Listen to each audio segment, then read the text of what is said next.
Hello, everyone, and good evening. Welcome to the Amazon Sellers Society YouTube channel. Tonight, we want to discuss everything related to Amazon ads.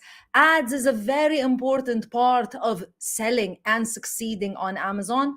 However, unfortunately, ads are something that a lot of new sellers struggle with, and that's why I decided to do this training tonight. Now, if you have any questions at any time, please, if you're watching this live, go ahead and leave your questions in the comments section right now, and I'll make sure to answer them.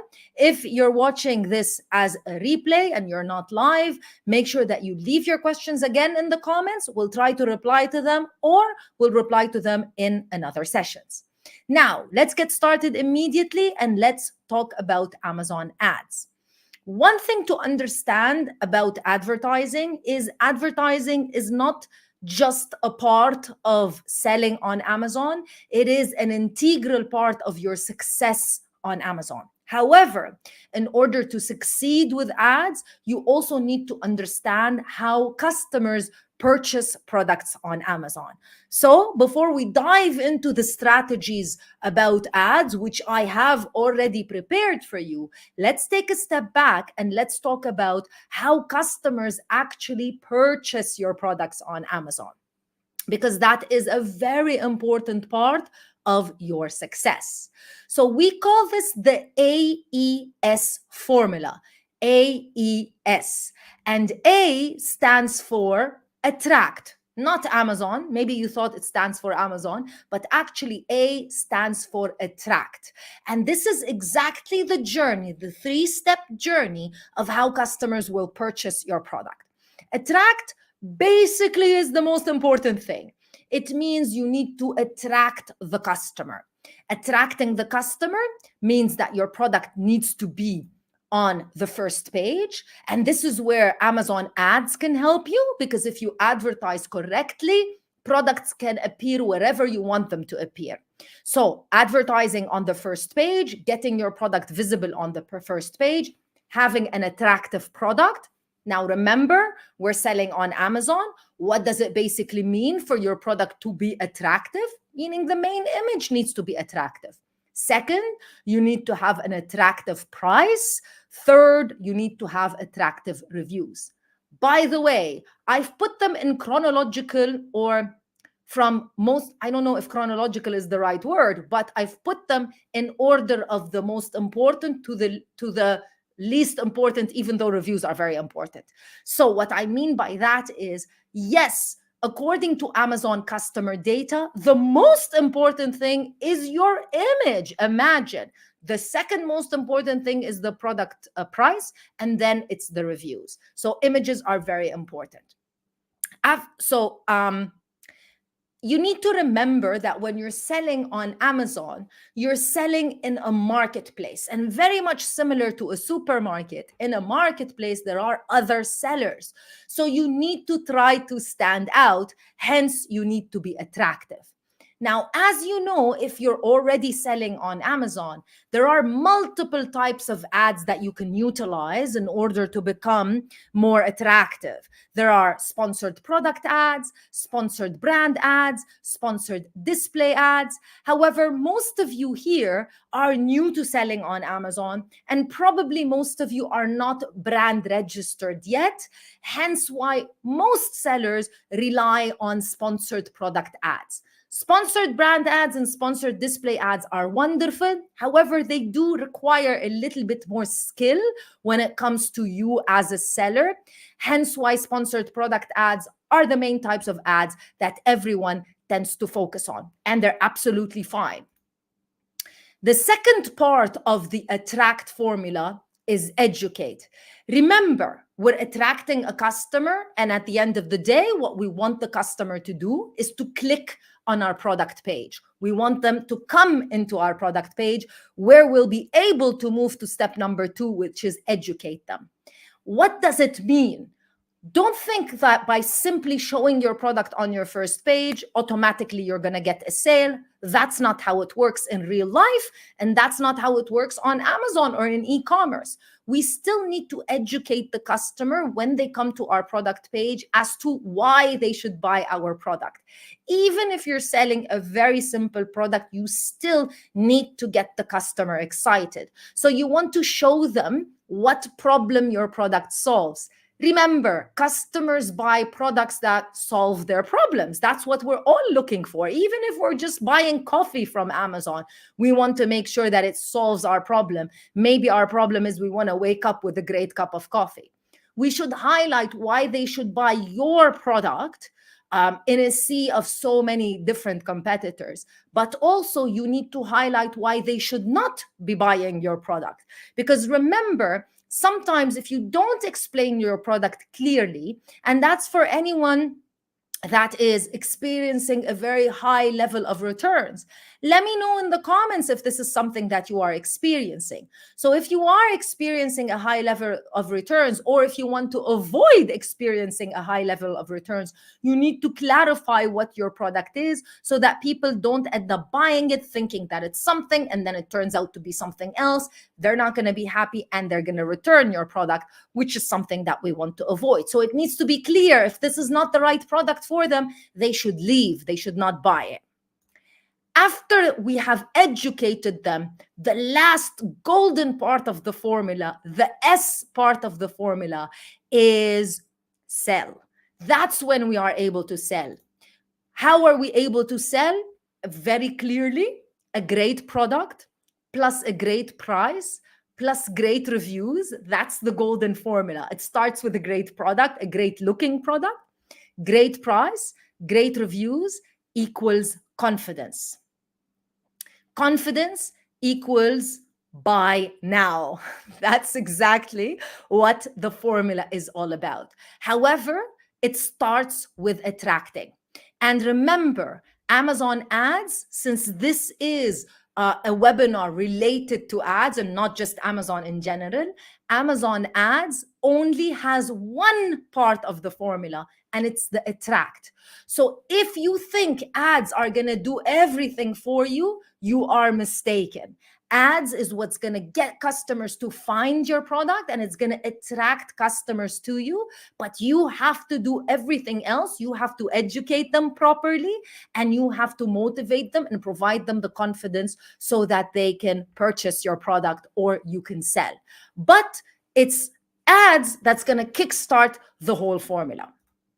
Now, if you are wondering, or if you're thinking, well, Crystal, I'm already doing all of this. I'm already doing this formula. I'm already educating customers, blah, blah, blah. How do you know that this formula is working properly? How do you know that you're doing everything properly and you have reached the highest potential of your product?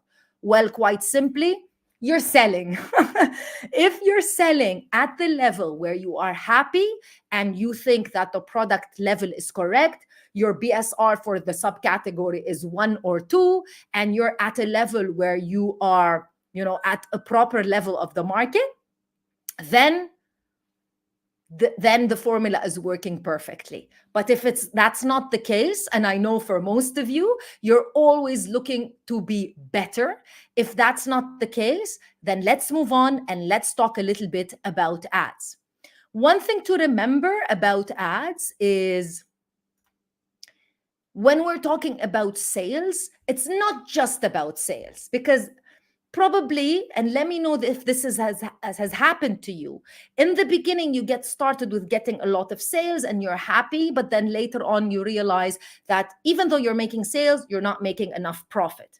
And this is why sales and selling is important, but ROAS and ACost, when it comes to your ads, are also very important.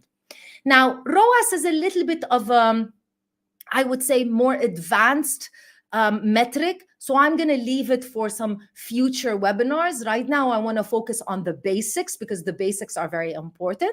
So let's focus on ACost. I'm sure you've seen this number on your campaign manager. Maybe you've heard people talk about it. Maybe you even know what it stands for. But how can you really measure ACost for your account?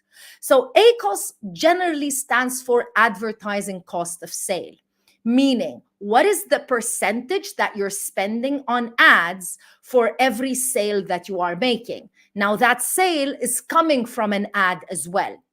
It's a percentage. How do you know if the percentage is good based on your account or based on someone else's account? What I mean by that is, in this account, as an example, which is one of our accounts, let me make this a little bit bigger. Oh, I made myself a little bit bigger. There we go.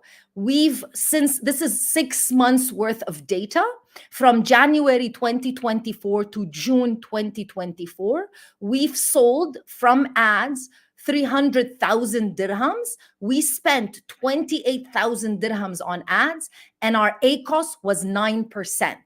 We generated 8.8 million impressions on ads. Now, if we look at this like this, it might seem that the ACost is wonderful. But 9%, if you are seeing on your own dashboard, 9% or 10% or 60% or 100% or 150%, what does it mean? And is this the right number based on your account? Because this is based on your account. It's not a general metric that people can follow. The most important thing that you can figure out, or you need to figure out right now, and we can do it together, is break-even ACost. It is not for a product, it's for an account. It's for one of our accounts. So you can look at ACost per campaign, or you can look at ACost for all of your campaigns. Certainly, what you need to do is you need to measure both. You need to measure all of your campaigns, and you need to also measure particular campaigns so that you can monitor your ACost. Going back, what you really need to focus on is your break-even ACost per product. What is break-even ACost? Let me break it down to you very, very simply. If you're watching this, if you have a pen and paper, go ahead and watch it, but you can watch this as a replay. Break-even ACost, the formula is your profit margin divided over your revenue, multiply that by 100, so you get a percentage. What is profit margin?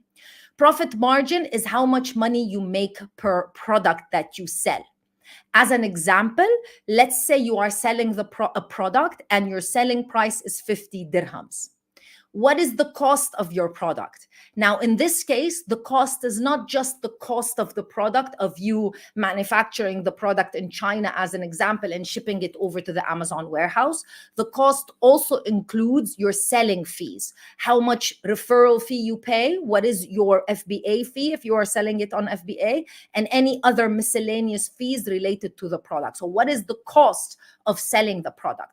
So in this example, we're saying, to make the math easy, we're saying the selling price is 50 dirhams and our cost for the product is 25 dirhams. 50 minus 25 equals 25. Revenue. Revenue is basically your selling price. How much revenue you're generating every time you're selling a product without thinking about Amazon's fees or even your fees.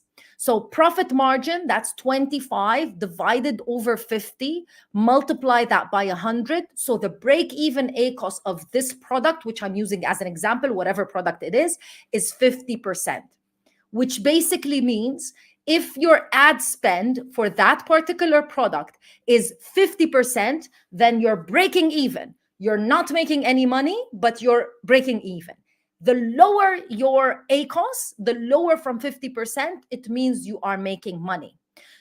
If your break-even ACost is 50%, the higher it is from 50%, starting from 51, it means you are losing money.